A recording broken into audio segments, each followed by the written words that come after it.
Hi and welcome again. So today we're going to look at the fourth day of Advent of Cyber here on TryHackMe. So the fourth day is about Santa running behind. So first of all, I see that I can start a machine, so I'm just going to start it so it's ready for us whenever we are ready to begin hacking the machine. So it says something about my sysadmin managed to reset everyone's access except Santa's. Santa expected some urgent travel itinerary for this route over Christmas. Rumor has it that Santa never followed the password security recommendations. Can use brute force to help him access his account. So, okay, so we're gonna brute force today, and it seems like we're going to brute force some weak password. And I don't know which program we're gonna use for this, but probably gonna use Burp proxy. So let's see, learning objective is authentication, fuzzing, Burp suite. So yes, we're going to use Burp suite today. So let me just go ahead and start up Burp suite. There we go. And if you haven't installed Burp suite already, I highly suggest you do. This is a free community version. I really didn't bother to upgrade it or update it, whatever I'm going to say. So the newest version you have might be some a little more blue, you could say, in the actual GUI interface. I also use Foxy Proxy, so I can switch between Burp Proxy and my normal settings in Firefox. Anyhow, I'm gonna go ahead and read this. What is authentication? Alright, so it basically just tells us what authentication is and the three different things it could be: something we know, something we have, or something we are. What is fuzzing basically all about? So fuzzing is about sending a lot of input to applications and see what happens when the input land on the application. Sometimes it's visible, other times it's reaction based, sometimes it's time based. It's very different from what it can be. Fuzzing with Burp sweep. Now they talk about how you launch Burp sweep here. You like go to application, internet, and Firefox. I think that would be from Linux Kali here. I'm not really sure. Internet. Alright then. I'm not sure which program. Oh, it's the attack box. Alright. So I'm using a native installation of Linux Kali on my machine, not using the attack box, so I'm not really sure about that. Alright, so they want me to navigate to this IP address. Not gonna use the same. Need to open a new window. They really need to fix that, I would like to say. So you can click it, so I'm gonna open a new window. So I'm gonna open that. It's also the same IP address they just automatically put in. So that is the actual web formula we're gonna, I guess, brute force. So what they want us to do is to start Burp Suite, and let's see. Yeah, they just basically talk about how to intercept, and I suggest you do that and read it slowly. They also suggest you install Foxy Proxy, just like I did here, so you can see it's the same thing going on. And now they say submit dummy data to the login form such as below. And we need to return to Burp Suite and capture the request, send it to Intruder, and try different kind of things. So now they want us to do Intruder, position, the username.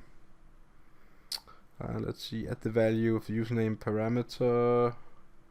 We can tell use list, semantic. Alright, so what I'm really just looking for is these kind of rooms on TryHackMe usually say, hint a lot what we're gonna do. Sometimes even give us the actual username. So let's see if they gave us something. Navigate to available login, apply the username Santa. Okay, so they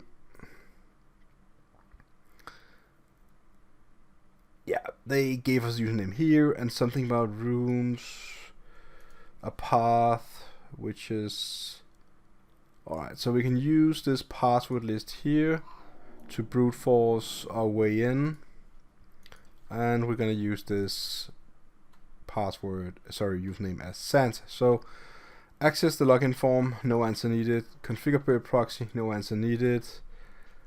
What valid password can you use to access Santa's account? Well, let me just try something like password. Why not? Okay, so that is not true. Anyways, let's just try and brute force now. So let's go to Burp proxy. Intercept is on. I'm gonna go to the form here. Put Burp proxy as the proxy. I'm gonna type it some user, so just any Bob and password 1 2 3. Oh, too fast. 1 2 3 and then login. And now I have the actual HTTP request. So I'm gonna send that to Intruder. I'm gonna drop intercept, go to Intruder, to the second one. I'm gonna take payloads. There we go. The positions. So we can see that. Can I zoom on this? I cannot. So we can see that this is an actual HTTP request. It is the IP address, the version, all the good stuff. What is interesting here, of course, the session could be interesting, but really what I'm going to do is press the clear here, so we remove all variables. So we got told that the name is Santa for the username. I'm going to write that in, and for the actual password, I'm gonna add these signs around the actual value for the password. I'm going to go to payloads, and what I'm going to do here is I'm going to paste in the passwords we got from the browser.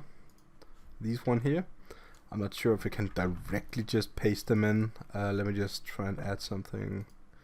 No, it didn't work. So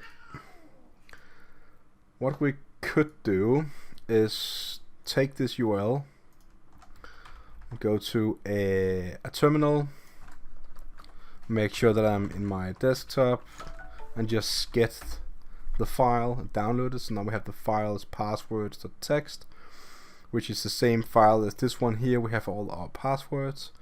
So now I'm going to go to Burp Sweep and just say load and make sure I'm on desktop and take the password file, and they are here. So for every password there is in the list here, and since we're using Sniper, the actual Sniper attack, so we take one password at a time, like boom, boom, boom, and insert it in between the variables. This is what the variable means. So when I press start attack, which I do now, and yes, this is a community edition, we should see some result at some point. This is the intruder running, and already I can see that we got a different result, but it's finished, so let's scroll down a bit. This was a very small password list. What I usually do is that I order this in the status code. So what we see now is, I'm gonna press 2 times.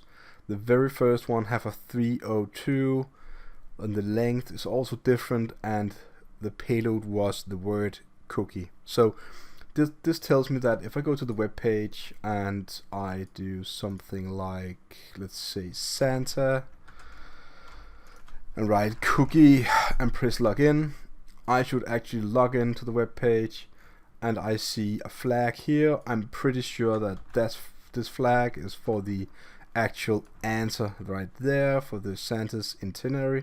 So I'm gonna paste it, this true, and the password were cookie. So I'm gonna paste that in, and so that's the room for today, the 4th day of Advent of Cyber. This was about brute forcing our way through. So if Santa created a more secure password, not using something like cookie or password or 1 2 3 or whatever we're gonna use, it would have been a lot more hard for me to actually get through with the Burp proxy intruder. So just going back to Burp once more, I'm gonna show you a bit more. You can also look at the responses you get, and taking the successful response here, going to the actual HTML part, you can see that what it gave us back is stuff like Santa's travel itinerary as a heading 3 tag, and it did say something about invalid this and this. Let's render it and see what we got. If it works, sometimes it doesn't. So you can sit and read the different things here if you wish to do that. What I usually do is I just look at the actual status code, because of course if the application was developed correctly, everything should just return 200, like status code 200, okay. However, most do not do it that way. But if they did it, I would look at the length. There's a really good chance the length would be different from a successful login. And if the length were also the same, I would be quite amazed about that. So, but it is of course a possibility. It is just a number. So until next time, and I hope you liked the video today. I hope to see you again on this channel. And if you wish to, you can subscribe and look in the description below. There are some interesting things for you to look at. So until next time, bye bye.